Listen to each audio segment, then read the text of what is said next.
welcome to a new video. Today we're gonna be talking about my own impression, personal impression on Germany after having lived in here for almost 2 years. To be precise, 1 year and 9 months. And yeah, without further ado, let's get started. Okay, so quick background on me. I come from Tunisia, which is an undeveloped country, third world country. So maybe some of the impressions that I'm gonna mention here, they're gonna be like, yeah, so what? Yeah, that's normal. Yeah, okay. Everyone is like that. But no, not everyone is like that, believe me. So my first impression, which is like you get that impression from the airport, from your first rendezvous in the foreigner office, or like on the train from the airport to your house, wherever. People here are strict, but they're friendly at the same time. When you're talking with someone, there's no chit-chats, like small talks or whatever, but they're like straight to the point, but in a friendly, emotionless way. Honestly, don't know how to pull that off. Maybe because they're so helpful, or they're like sincere, they really want to help you. If you go ask someone about something, they actually go out of their way, they do the effort, even if it's out of their, let's say, like it's not their job, you know, they don't have to do it. They do it. And you can feel that they're sincere, that they really want to help you. So if they do it with like, you know, poker face, you can still have that feeling that this is just us, we're Germans.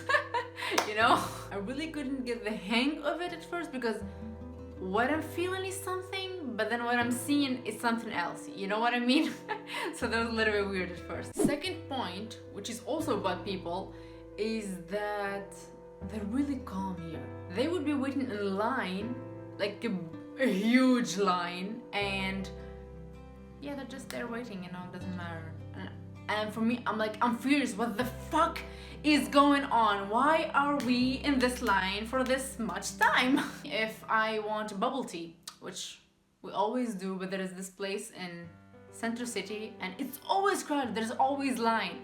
And when we first came here, no, we don't even think about it. Okay, we think about it, we see the line, we just, you know, change our direction. But actually, after almost 2 years, yeah, we actually stay in line now. More of that is like, when they get bad service, they just take it and go. There is no reaction, there is no, I don't know how to explain it, but in my home country, people are so loud. They speak their minds, they fight, they, actually if you don't fight, if you don't speak your mind, if you don't say anything to the owner of the place or for like an administration or whatever, you're gonna be there forever. You can even, for one paper, you can be in the same administration every day for 1 week to get just like one simple paper. But you can make a scene there, you can like, oh, I want to see the director here or whatever, and then you can get the paper in like 2 hours. So that's what we're used to, you know. But here everything is organized, first of all, like there is appointments and all, but more than that, I'm actually talking about people like in the street, like trains, when trains get delayed. Yeah, it's a thing, actually, it's a thing. Supposedly we're in developed countries, supposedly everything is on time, but I think Germany has train problem. I'm not gonna talk about that now, it's not even one of my points today. Let me know if you want me to talk more about Germany and awkward things here by liking this video or commenting below. Anyway, moving on. So people here won't react. Whatever happened, won't react. I don't know how to explain it. They're just so calm. They're just, maybe they're so comfortable. Maybe they are. I don't know. Yeah. Maybe after 5 years I would explain it. I don't know. With my 1.9 years of experience here, I can't explain it. Sorry. So, continuing with the third point, which is vegetables taste so damn good here. And like I said, maybe you're gonna be like, yeah, so vegetables do taste good. No, not in my country. I used to hate tomatoes. Oh, especially those small cherry tomatoes. Ugh, disgusting. Here they taste so good. Oh my god.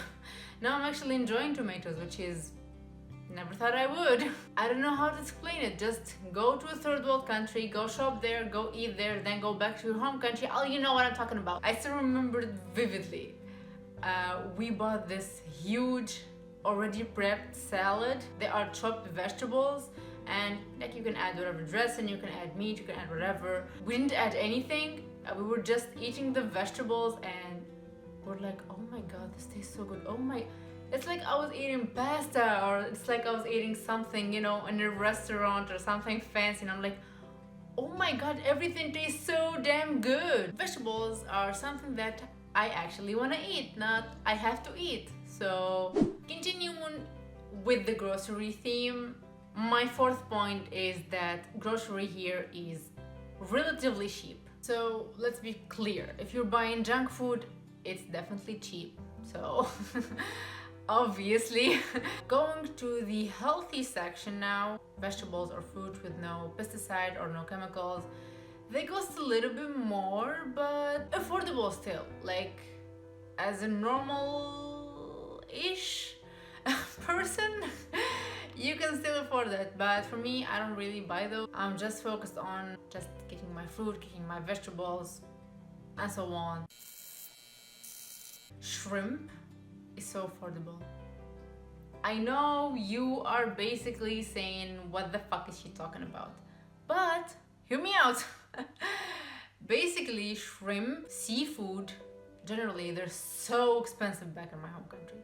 So expensive that you just eat them like once a year, or if you go visiting someone, they want to treat you, or maybe you're doing good, which is not the average. Not only shrimp is affordable, but also chicken, beef, and so on. I was amazed. Like, honestly, let me be so honest and frank with you. When I used to be in Tunisia, we used to buy chicken or meat once a week, twice a week, or like we would have really small portions with the meal because it was expensive for no reason. Obviously, prices vary. We're getting the cheapest in the market. It doesn't really matter. Researchers say that there is not a huge difference between frozen and fresh. You would get the nutrients you want anyway. If you want that taste-wise, no difference. So yeah, if you go get fresh shrimp or seafood, they would cost a little bit more, but still affordable. They're still affordable. It's just a choice. Like, we just don't want to spend a lot of money on food. It's purely our choice. My fifth impression is that Germans only trust Germans. You would say, yeah, obviously, but no, it's not obvious. Here is so pronounced. We got influenced by this thing that if we're online looking for something or buying something, if the website doesn't end with .de, no, we're not even looking. It's that much. My next impression is, I actually thought about it a lot, but it wasn't hard to find. What makes Germany a developed country or economically strong country is that they do everything with perfection. They do everything right. Whatever you're paying, whether it's cheap, normal price, expensive, whatever, you are getting exactly what you paid for. You can feel that in the product. Also, service-wise, people here just do things just right. I don't know how to explain it. Okay, so this next point is one of my favorite things about Germany. Here, everything is simple. Houses, streets, people, clothes, shops, everything is simple and thus beautiful. In my eyes, at least. Everything looks coherent. Houses here, and this is not in every place in Germany, but in most Germany. There is that European architecture style. I really love it. The other day we went to Düsseldorf and to visit Little Tokyo here in Germany, and we love the stores, we love the product, the merch, the everything. The building, they were they had no spirit, they had no story. You would just see buildings there. That's it. There is no soul to them. In contrary to the Altstadt here, which is the old city, it's so beautiful. Like, you feel like you're walking this European beautiful city. There is this lot of roses. There is the architecture, like I said, is amazing. I don't know, it's nice. Maybe I'm romanticizing it a little bit, but when you walk there, when you're walking there, it feels nice, and I'm trying to transmit that feeling to you. So you should come and try. On the other hand, though, there is no food culture. I don't get how, but nope, nada, nothing. I even asked a German friend, and I was like, I want to have a German meal. I want to have like traditional German food. Tell me, what is it? Let's make it together, or let's go get it, or whatever. And he's like, nothing. There is nothing particular. I'm like, what the fuck? What the fuck? How can a country not have, I don't know, their own food? I don't know how to explain it. I don't know, it was so weird for me. It was so weird for me. I think part of taste in a culture, or part of immersion in that culture, is the food. Obviously, food plays a huge role in our day-to-day life. Germans love their bread. It's all over TikTok, all over anywhere. But it is true, when you go to a bakery, there's tons, a billion of bread. I'm like, I just want bread. And then they're like, there is with this seed, there is with this seed, there is this black, white, I don't know. No. Nope. That's not what I'm talking. That's not food culture. That's a product culture. Honestly, the only thing I noticed is the bread thing. True, yes. But other than that, and I'm not a huge bread fan. Nope, I'm not. So, yep, no food culture.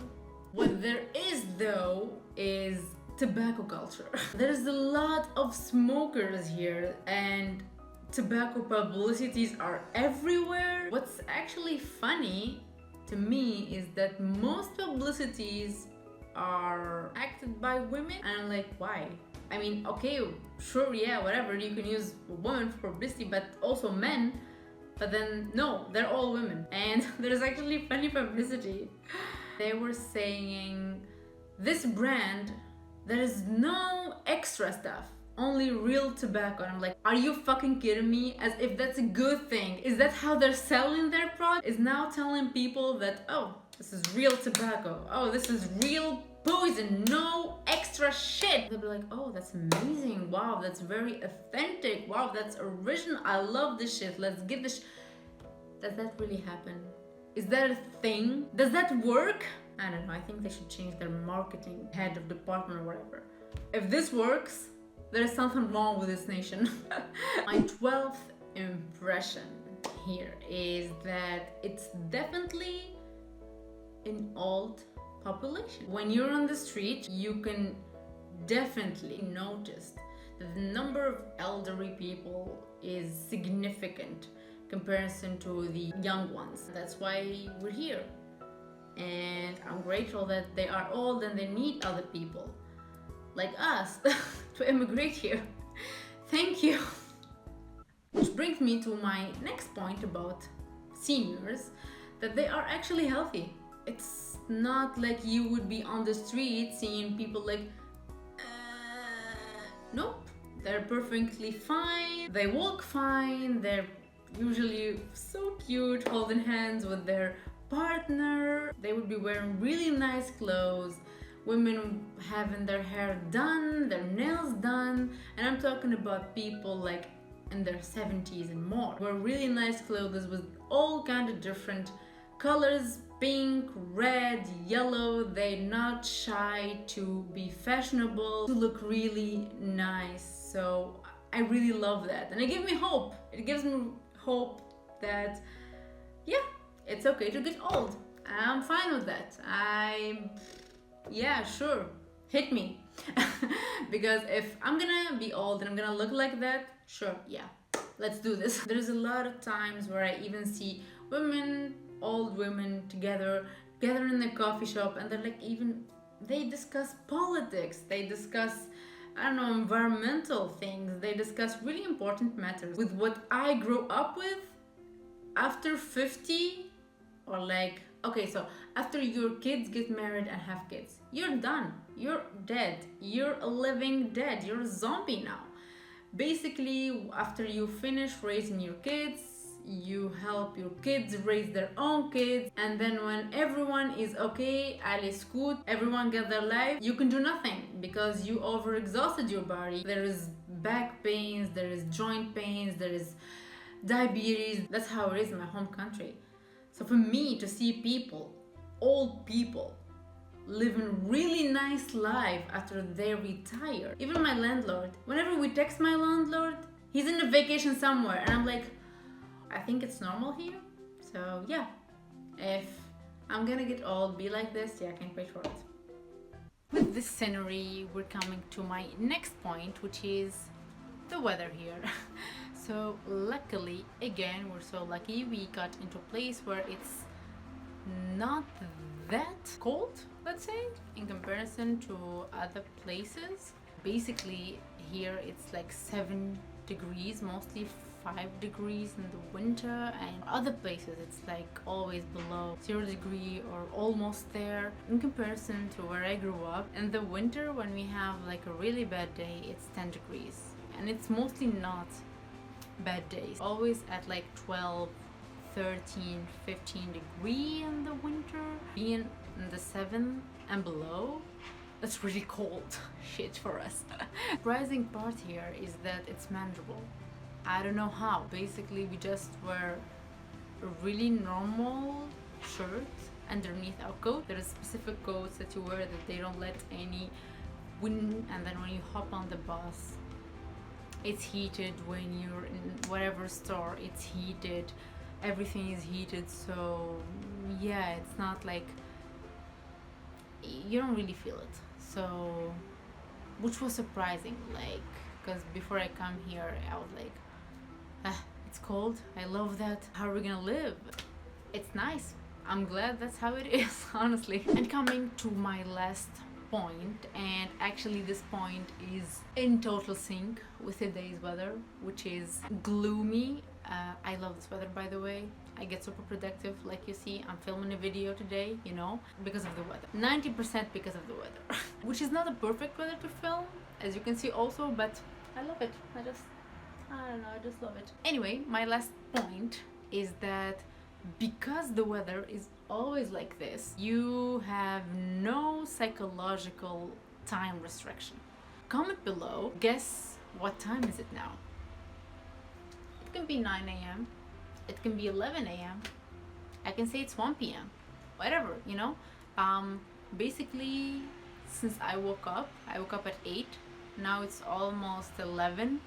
It looks exactly the same. I don't even feel it. In winter, basically, because of the gloomy weather, you lose track of time. You just focus on what you want to do. Because sometimes we get this mental barriers. If it's like, oh, it's 12, no, it's lunchtime, I have to take a break. What if you don't need a break? What if you're not hungry? Sometimes there is mental barriers that we get, and they are mostly social barriers. If the sky is not indicating anything, and the day is not indicating anything, and you're not looking to your watch constantly, you'll be free of those one barriers. So yeah, that one, we totally noticed it from the first month we were here, and we loved it. We felt more free, we felt more accomplished, productive during the day, because we weren't focused on this time variable, you know. That was it for today's video. I really hope you enjoyed it. If you did, don't forget to like, subscribe, and leave me a comment below if you want to see more Germany related topics. And see you in my next one. Bye bye.